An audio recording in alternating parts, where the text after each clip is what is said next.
विपियन and रजत दलाल में जो झगड़ा हुआ, उसमें चाहत का क्या रोल था? चाहत किसकी साइड थी और चाहत ने किसका साथ दिया? ये जानना बहुत ही ज़रूरी है। बहुतों को लग रहा है कि चाहत वहाँ से उठकर विपियन और रजत के बीच में गई थी, उसने विपियन के साथ दिया है। पर यहाँ पे बात कुछ और है। अब सबसे पहले जान लेते हैं झगड़ा क्यों हुआ विपिन और रजत के बीच में। हुआ कुछ यूं कि आप लोगों ने देखा होगा कि रजत तो भाई सोता है, वो खुलेआम सोता है, वो बोलता भी है कि दिन भर में 2-4 बार तो हो ही जाता है। और वो ये भी बोलता है कि मैं 30 सेकंड के लिए भी आँख बंद करता हूँ कि बिग बॉस कुकड़ू को बजा देते हैं। और जब भी उसके लिए कुकड़ू को बजता है, तो एवरीवन फ्रॉम द हाउस उसके पास आकर कुछ हँसी मज़ाक में, कुछ सीरियस उसके कुछ ना कुछ बोलते हैं, "क्यूँ सो गया? भाई तूने ऐसा क्यों कर दिया?"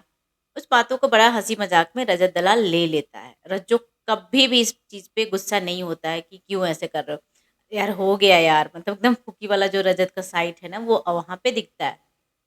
अब हुआ कुछ यूँ कि विवियन और उनके जो 3 बच्चे हैं, वो सारे आपस में बैठकर कुछ बातें कर रहे थे। विपिन वहाँ पे लेटा हुआ था और विपिन का आप लोगों ने देखा होगा कि एक टॉवेल अपने साथ को व्हाइट कलर के लटका कर लेकर चलते हैं। तो वहाँ पे विपिन ने कुछ ऐसा किया कि टॉवेल को अपने आइज़ के ऊपर डालकर लेटे हुए थे। अब भई वो एक बहुत बेस्ट तरीका है सो जाने का, क्योंकि जब कोई बिना टॉवेल का आँख बंद कर रहा है फॉर अ सेकंड तो बिग बॉस कुकरू को बजाते हैं। तो उसमें विपिन को भी आँख लगी थी और उसके लिए ही बिग बॉस ने कुकरू को बजाया। रजत को मौका मिल गया, क्योंकि अभी तक ऐसा मानना है कि जितने भी कुकरू को बजे हैं, वो रजत के लिए ही बजे हैं।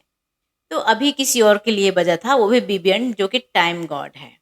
तो उस पे रजत ने बोल दिया, "अरे, अरे! हाँ, देखो सो रहा था ये, पकड़ा गया, पकड़ा गया।" अब वहाँ पे विवियन को बहुत ज़्यादा गुस्सा आ गया, "तू क्यों बज रहा है? बिग बॉस ने तो बंद कर दिया ना, तू क्यों बज रहा है? मैं नहीं सो रहा था, मैं नहीं सो रहा था।" बहुत अकड़ में आकर मतलब विवियन वो बोलते भी है कि मेरा टोन ही ऐसा है। मैं सीरियल नहीं देखती हूँ बट मधुबाला का कुछ एपिसोड मुझे याद है कि जिस तरह से अभी विपिन घर में एक्टिंग करते हैं ना, ये एक्टिंग सेम था, ये आवाज़ था उनका मधुबाला वाले सीरियल में। मुझे यहाँ पे डाउट है कि वो विपिन जो मधुबाला में थे, वो एक्टिंग कर रहे थे या बिग बॉस के घर में अभी एक्टिंग कर रहे हैं? क्योंकि सेम टोन, सेम पिच में बात करते थे उस सीरियल। पर वो वाला जो पिच है ना, मधुबाला वाला, वो कुछ जो सिलेक्टेड लोग हैं उनके लिए होता है, बाकी लोगों से वो प्यार से बात करते हैं, तो एक्टिंग और रियल दोनों वाला विपिन दिख रहा है। तो ऐसा हुआ, तो वहाँ पे इस बात पे ही झगड़ा हो गया। अब वो चिल्ला दिया और रजत का कहना है, भाई मेरे से तेज़ आवाज़ में बात करोगे तो मैं नहीं मानने वाला हूँ। रजत वहाँ से उठकर जाता है, विपिन बोल के जाकर उधर बैठ जाता है।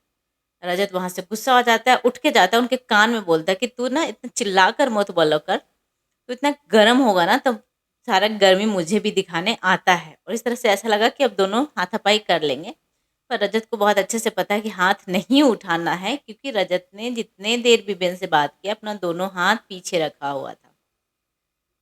चाहत एंड श्रुतिका दोनों वहां पे पहुंच जाते हैं, बोलते हैं कि नहीं वहां पे चाहत रजत को बोलती है कि तुझे यहाँ तक उठ के आने का जरूरत ही नहीं था, तो वहीं से बोल लेता, तेरी आवाज पहुंच जाती, क्यों लड़ रहा है? तो वहां पे विवियन का कहना था कि तू सही बोल रही है, मैं भी यही बोल रहा हूँ कि बोल ले पर टच मत कर, मतलब ऐसे ऐसे टच कर देता है। तो मैं आपको बताती हूँ कि चाहत जो वहाँ तक उठकर आई ना, वो रजत को समझाने आई, क्योंकि चाहत को भी पता है कि मैं ही एक बंदी हूँ जो रजत को समझा सकती हूँ और कुछ ऊपर-नीचे ना हो जाए, कुछ और ना कर दे रजत, इसलिए रजत के फ़िक्र में चाहत वहाँ तक आई थी, ना कि विवियन के लिए। फिर बाद में चाहत ने बहुत कोशिश भी करी रजत के मूड चेंज करने का, और रजत ने बोला भी कि ये एक लड़की है जिससे मैं झगड़ा नहीं कर सकता हूँ, मैं इससे दुखी नहीं देख सकता, क्योंकि वो लोग का जो पुक्की मोमेंट है ना, क्यूट वाला दोस्ती, एक बात में जब कशिश से रजत बात कर रहा था तो उसने बोला भी कि वो ना मतलब छोटी बहन के जैसी है, मैं उसे दुखी नहीं कर सकता हूँ। वो एक बॉन्ड अलग ही है, बहुत प्योर बॉन्ड है, मुझे ऐसा लगता है कि बहुत प्योर बॉन्ड है। चलिए आप लोगों को क्या करना है, आप लोग अपना राय कमेंट बॉक्स में ज़रूर बताइएगा। Thank you so much everyone. देखते रहिए टेली चर्चा 28। मेरे चैनल को सब्सक्राइब कीजिए, वीडियो को लाइक कमेंट शेयर करना ना भूलें।